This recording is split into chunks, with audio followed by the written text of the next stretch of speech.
Morning student, I am Pal Singh TT science. आज हम discuss करेंगे क्लास 10 केमिस्ट्री चैप्टर 3। टॉपिक है property of ionic compound. Property of ionic compound. Property of ionic compound. Property of ionic compound में mainly 4 points हैं। First one physical nature, second one melting and boiling point, third one solvency and fourth one conduction of electricity. तो ये first point discuss करते हैं physical nature. जितने भी ionic compound होते हैं, जो भी आयनिक कंपाउंड होते हैं, उनका फिजिकल नेचर क्या होता है। आयनिक कंपाउंड होते हैं सॉलिड होते हैं, सम हार्ड, कुछ हार्ड होते हैं, सॉलिड स्टेज में होते हैं, हार्ड होते हैं। क्यों? बिकॉज आपका इसका रीजन क्या है? आयनिक कंपाउंड निकाल के सॉलिड होते हैं और हार्ड होते हैं। इसका रीजन क्या है? Because of the strong force of attraction between the positive and negative ions. Ionic compound जैसे कि कोई मेटल का नाम ले लो, मेटल है, कोई भी मेटल है, जैसे फॉर एग्जांपल मेरे हाथ में इसमें चाबी है, की है, ये आयरन से बनी हुई, तो ये भी तो आयनिक कंपाउंड कहना है। क्यों? क्योंकि हार्ड सॉलिड है। क्यों है? क्योंकि between the positive and negative ions generally इनकी जो आयंस होती हैं, जितने भी आयनिक, जैसे नाम हो गया आयनिक कंपाउंड होते हैं, जो आयंस होते हैं, आयन किसमें कौन से होते हैं? पॉजिटिव और नेगेटिव आयन, कैटायन और एनायन होते हैं। तो इनमें कैटायन और एनायन है, इसलिए कैसा है? हार्ड सॉलिड हार्ड है। क्यों है? इसका मेन रीजन है कि आयंस के बीच में एक फोर्स काम करता है जिसे हम अट्रैक्शन फोर्स कहते हैं, राइट। तो अट्रैक्शन फोर्स होने की वजह से आयनिक कंपाउंड जो होते हैं मोस्टली कैसे होते हैं? हार्ड होते हैं, सॉलिड होते हैं, राइट। तो attraction generally brittle and break into pieces. ये क्या है? इनको कूट करके ब्रिटल करके मतलब तोड़ भी सकती हैं, टुकड़ों में बांट भी सकती हैं। आयनिक कंपाउंड इतने होते हैं। तो पहला लेक्चर फिजिकल नेचर के बारे में बताया, कैसे होते हैं? सॉलिड होते हैं, कुछ हार्ड भी होती है। क्यों होती है? क्या रीजन बताया? क्योंकि इनके आयंस के बीच में अट्रैक्शन फोर्स वर्क करता है, इसलिए सॉलिड होते हैं। इसलिए मैंने कहा की का एग्जांपल दिया आपको आयरन से, ठीक है। और ऐसे आयंस होते हैं पॉजिटिव और नेगेटिव आयंस होते हैं, इनको तोड़ा भी जा सकता है पीसेस में, टुकड़ों में। नेक्स्ट वन आयनिक कंपाउंड की अगर बात करें, मेल्टिंग एंड बॉइलिंग पॉइंट की बात करें, melting and boiling point, melting point और बॉइलिंग पॉइंट। तो आयनिक कंपाउंड की डिस्कस करें तो आयनिक कंपाउंड जितने भी होते हैं, इनका मेल्टिंग पॉइंट कैसा होता है? हाई मेल्टिंग पॉइंट होता है और boiling point. It means melting point और बॉइलिंग पॉइंट दोनों ही, मेल्टिंग और बॉइलिंग पॉइंट दोनों ही हाई होती है, high melting and boiling point, ठीक है। तो मेल्टिंग और बॉइलिंग पॉइंट आयनिक कंपाउंड की, आयनिक कंपाउंड की पॉइंट है, इसमें मेल्टिंग और बॉइलिंग पॉइंट कैसे होती है? हाई होती है, melting boiling point. This is because क्यों होती है? Considerable amount of energy is required to break the strong inter-ionic attraction. इसमें इसका रीजन ये है कि इनके जितने भी आयनिक कंपाउंड होते हैं, कहाँ की सॉलिड फॉर्म होते हैं, हार्ड होते हैं, तो इनको ब्रेक डाउन करने के लिए, तोड़ने के लिए क्या करना पड़ता है? More and more. It means maximum quantity में एनर्जी की रिक्वायरमेंट्स होती है, ज्यादा से ज्यादा एनर्जी की रिक्वायरमेंट्स होती है, इसलिए इनके मेल्टिंग और बॉइलिंग पॉइंट हाई होती है। मींस ये आसानी से लो टेम्परेचर पर ही मेल्ट नहीं होते, ना ही बॉयल होते हैं, ना ही ब्रेक डाउन होते हैं। तो क्या होना करना पड़ेगा? मैक्सिमम एनर्जी की रिक्वायरमेंट्स होती है इसके ब्रेक डाउन करने के लिए, तोड़ने के लिए। इस वजह से इनकी मेल्टिंग और बॉइलिंग पॉइंट हाई होती है। और क्या है? तो इंटर आयनिक अट्रैक्शन, जितने भी आयनिक कंपाउंड होते हैं, मेरे का हार्ड होते हैं, सॉलिड होते हैं, तो इनका आयन और आयन के बीच में अट्रैक्शन ज्यादा होता है। इट मींस आयन और आयन के बीच में कैटायन और एनायन दोनों होते हैं, प्लस और माइनस, पॉजिटिव और नेगेटिव, उनके बीच में अट्रैक्शन ज्यादा होता है, वो काफी स्ट्रांग होते हैं, मजबूत होते हैं, तो आसानी से ब्रेक डाउन नहीं होते हैं। इसलिए मैक्सिमम एनर्जी की रिक्वायरमेंट है इनको ब्रेक डाउन करने के लिए। इस वजह से इनका मेल्टिंग पॉइंट और बॉइलिंग पॉइंट हाई होता है। Next one solvency. Electrovalent compound are generally soluble in water. मतलब इस तरह के आयनिक कंपाउंड होते हैं, तो इलेक्ट्रोकोवैलेंट कंपाउंड भी कहते हैं। ये जनरली सॉल्युबल इन वाटर, ये पानी में सॉल्युबल होते हैं। जैसे ये वाटर है, आयनिक कंपाउंड जो भी होगा वो वाटर में सॉल्युबल होगा। आयनिक कंपाउंड कैसा होता है? वाटर में सॉल्युबल होता है, क्योंकि वाटर से रिएक्शन कर सकता है। And insoluble in kerosene and petrol. और केरोसिन मिट्टी का तेल होता है और पेट्रोल में इनसॉल्युबल होते हैं, इनमें नहीं मिलते हैं। जैसे नमक NaCl का नाम है, NaCl है, पानी में घुल जाएगा, वाटर में घुल जाएगा, सॉलिड फॉर्म में होता है। इसका एग्जाम्पल जैसे लिख कैरोसिन मिट्टी के वगैरह में मिलता है, ठीक है। तो कैसे होते हैं कंपाउंड, जो Na प्लस होता है Cl माइनस होता है, NaCl कॉमन सॉल्ट नमक कहते हैं इसे, ये Na कंपाउंड होता है, सॉलिड फॉर्म में मिलता है, वाटर में सॉल्युबल होता है, बट पेट्रोल और डीजल में इनसॉल्युबल होता है। Next one conduction of electricity, इसके बारे में Na कंपाउंड के कंडक्शन ऑफ इलेक्ट्रिसिटी का पॉइंट है। इन सॉल्यूशन, अगर सॉल्यूशन इस प्रकार का बना हुआ Na कंपाउंड का, तो कंडक्टिविटी, तो उसमें क्या होगा, इलेक्ट्रिसिटी का कंडक्शन होगा, इट मींस इलेक्ट्रिसिटी कंडक्ट करेगी।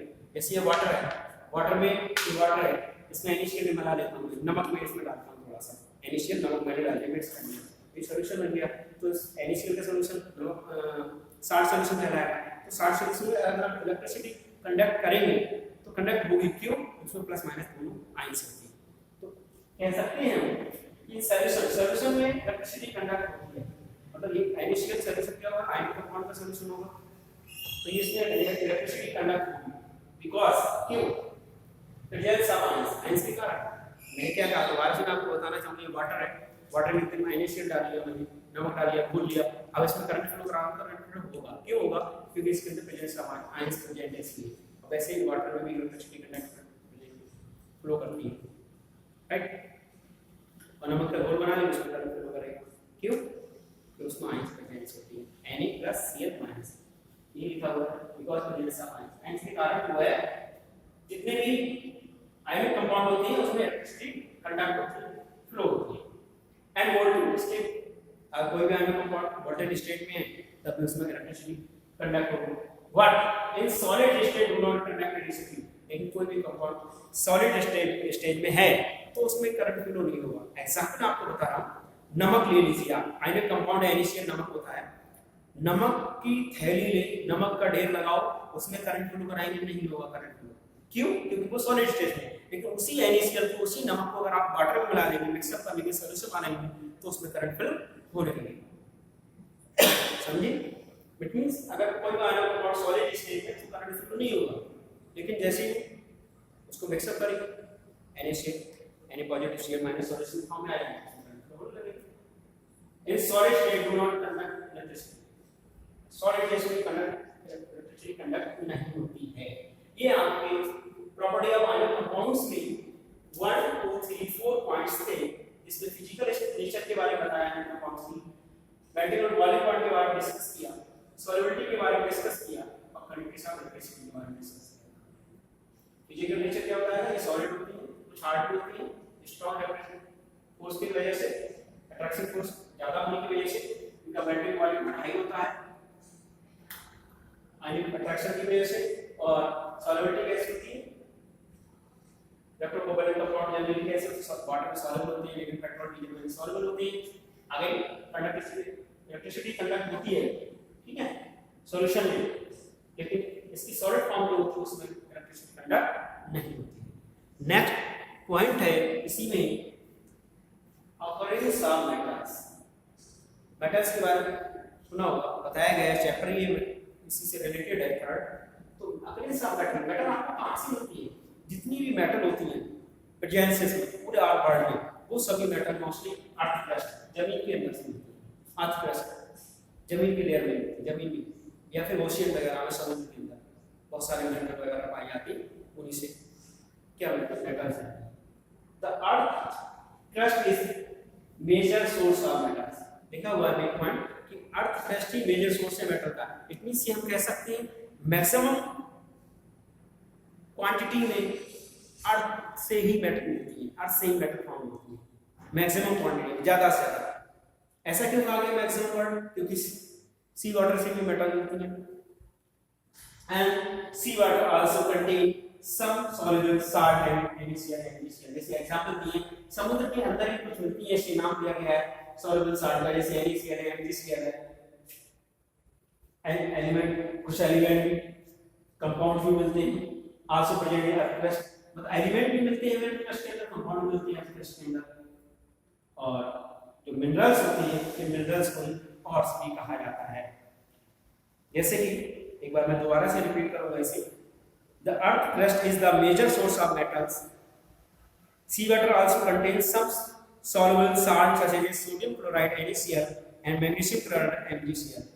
The element or compound which are naturally in earth crust, element और compound भी naturally प्राकृतिक रूप से नेचुरली का मीन्स प्राकृतिक रूप से अर्थ क्रस्ट के अंदर पाए जाते हैं। कौन? एलिमेंट्स और कंपाउंड भी। इनको ही मिनरल्स कहते हैं। द एलिमेंट और compound occurs in earth crust, इनको ही मिनरल्स कहा जाता है। क्या कहते हैं? मिनरल्स जो अर्थ क्रस्ट के अंदर पाए जाते हैं। कौन? एलिमेंट और कंपाउंड, इनको ही मिनरल्स कहा जाता है। At some places minerals contain a very high percentage of a particular matter. कुछ प्लेसेस ऐसे, कुछ जगह ऐसी होती है जो कि बहुत अधिक क्वांटिटी में, अधिक मात्रा में क्या मिलते हैं? मिनरल्स मिलते हैं, और उन्हीं को उसी को मेटल कहते हैं। मिनरल्स ज़्यादा से ज़्यादा मात्रा में कहीं अर्थ के अंदर मिलेगा, उसको मेटल कह सकते हैं। And metal can be proudly extract from it. It means earth crust के अंदर मैक्सिमम क्वांटिटी में जहाँ मिनरल मिलेंगे, उन्हीं मिनरल से ही हम मेटल को फाइंड करते हैं, मेटल निकाल लेते हैं। ये मिनरल्स आर कॉल्ड ओर्स, और इन मिनरल्स को ओर्स कहते हैं। ये आप ये कह सकते हैं कि मेटल का इम्प्योर स्टेज, अशुद्ध अवस्था ओर्स कहलाती है। ओर्स के अंदर क्या होती है? मिनरल्स होती हैं, इम्प्योरिटीज होती हैं, और उनको प्यूरिफिकेशन करते हैं, मेटल को फाइंड करते हैं। Thank you. Next video next.